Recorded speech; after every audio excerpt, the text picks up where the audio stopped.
Hey, hi, come on back. This is Clay at Clay Nelson Life Balance Hour, and we're talking about, really hearing what's being said to you. So really hear this.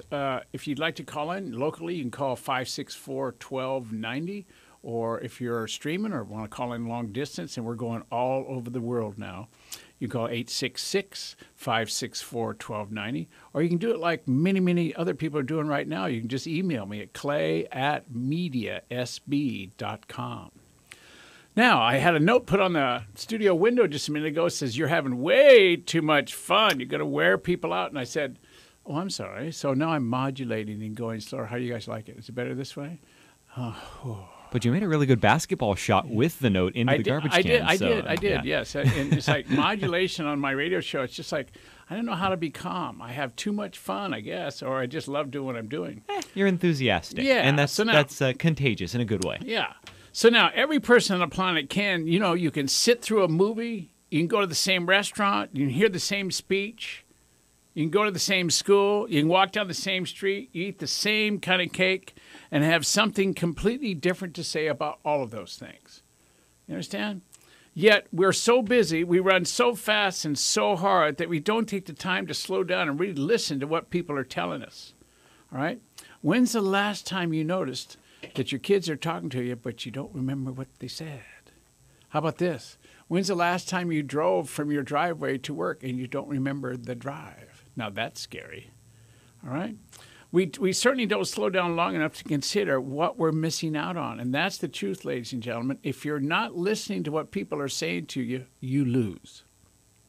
You can't get the gift of what they want to give you, even if you already know it. See, the gift is, wow, that's cool. Now they know it. Pretty cool, huh?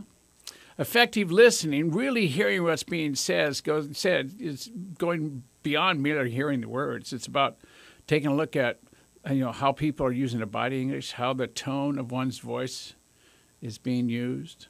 Like right now, I'm modulating very calmly so anybody could hear me. It's like the Clay Nelson meditation hour. Total this is great. slow down meditation. Wow. It's very spiritual. The room is so peaceful. Then there's the eye contact, and cutting back into it, my normal Clay Nelson, let's go kick some butt and take no prisoners. Woo! And when the speaker is being in the conversation, actually owning what they say. I give speeches all over the world. And I'm the kind of guy that has a lavalier mic on. I get out in the audience. I don't sit behind a podium. I don't hide. I'm out there getting it on. And people say the same thing to me all the time. There's a room of 500 to 5,000 people you're talking to. People walk up to me after the talk, and they say, you were talking directly to me. I don't think there's anybody else in the room. Now, how do I do that? I believe in what I'm saying, and I speak in a way that anybody can understand. Sometimes a little bit faster than most, but most of the time in a way that people can listen, can hear, and can evaluate. Learn, grow, teach. LGT, learn, grow, teach. They can learn something from me, they can grow from it, and they can teach it because they understand it well enough when I'm done. So it's not only listening effectively, but speaking so people can understand effectively. All right? Now, listen to this. You ready? The definition of listen, L-I-S-T-E-N, is to hear with intention. Like listen to the sound of the waterfall. Can you picture that? Listen to the sound of the waterfall. Second definition is listen and pay attention. Listen to your teacher. But in my case, listen to my wife. All right? And the third definition of listen is to pay close attention. That means really listen, not only to what they're saying, but how they're saying it, what their intention is, what their body English is, what their eye contact is, whether they're angry, whether they're being loving, how it's being presented. How should I get this? You understand?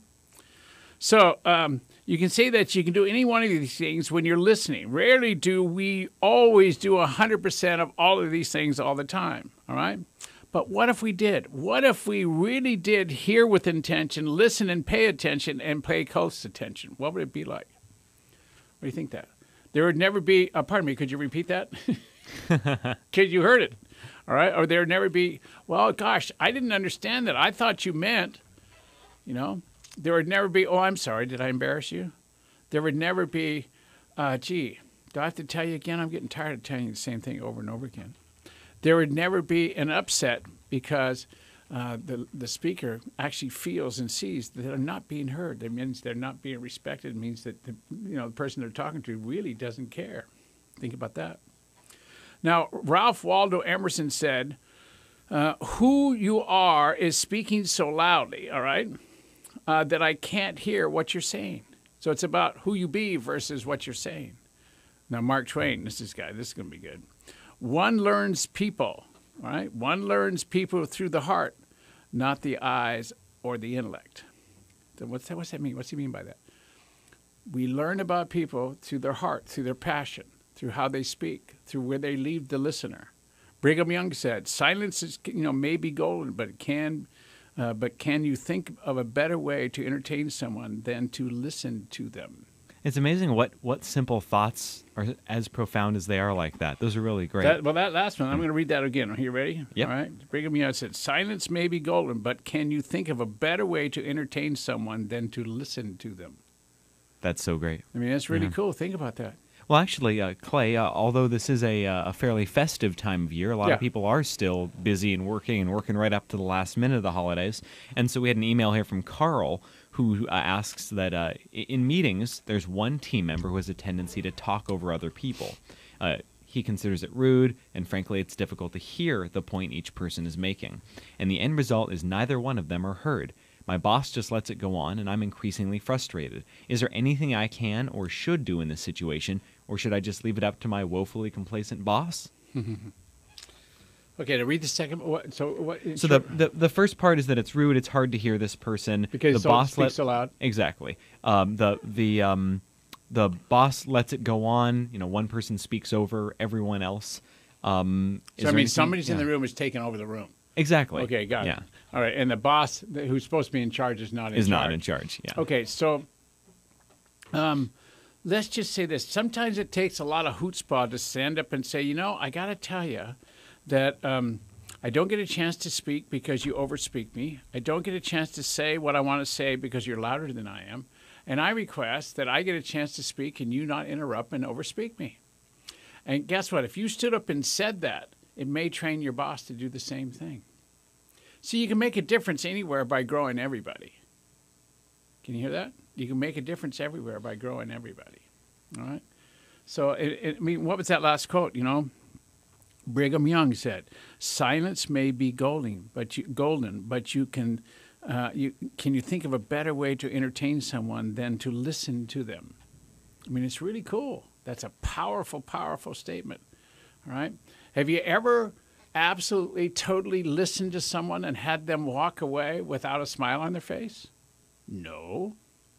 People get complete when you listen to what they have to say. And a complete, happy, listen to person goes, okay, I'm done, next. They're not walking away holding a bunch of stuff. So think about that. Think about that in your family. Think about that with your kids. Think about that with your coworkers. Think about that in the grocery store when somebody says, do you want plastic or paper? Think about what you're doing here. And of course, you want paper. You don't want plastic because we don't want to pollute the planet. Not at all. Okay? Now think about that, okay? Do you recycle those water bottles? Absolutely yes, and thank you for asking. Okay? That kind of stuff.